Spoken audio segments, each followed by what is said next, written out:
Hey guys, welcome back to Wacky Engineering. And today we're going to do a short video, and this is just a little addition to the cascading timers.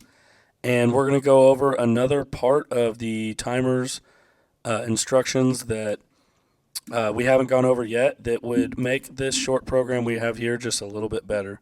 So we'll jump into that.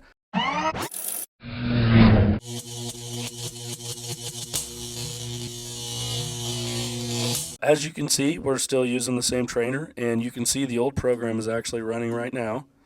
And something you might notice is that our last light, while it is getting turned on, it's getting turned on for such a short amount of time that once this timer gets reset, you can't even actually physically see it. And that's because it is getting reset as quick as the scan time in this PLC, which somebody will probably get on here and correct me, but it might be like less than 2 milliseconds possibly. So anyway, we're going to do a kind of a dirty, quick and dirty instruction that's going to help us turn this output on for the amount of time we want it to.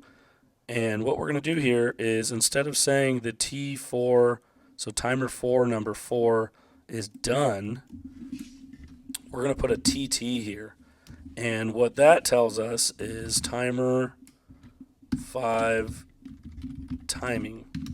So what that's going to do is the rest of this program, of course, is going to remain the same. But once we get down to this timer instruction, once this timer 4 is done and it starts triggering this one to time, as long as this timer is timing, so for 1 second, this instruction will become true only while that timer is timing, which will turn our light on for 1 second. So let's check that out real quick. So we'll download it.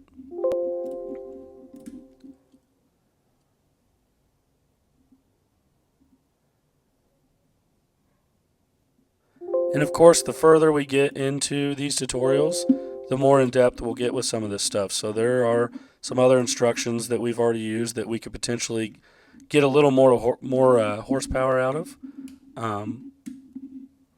But this is one of those examples. So sometimes it's easier to go back and show a little bit more complex stuff a little later. So as you can see, right now it starts timing.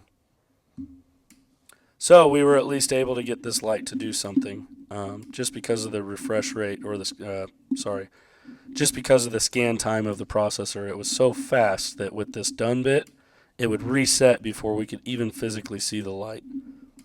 So that's a timer timing. Alright, so I hope this video was helpful. I hope you guys learned something. If you liked it, hit the like button, hit subscribe, hit the alert if you want to see more content in the future. Thanks for watching.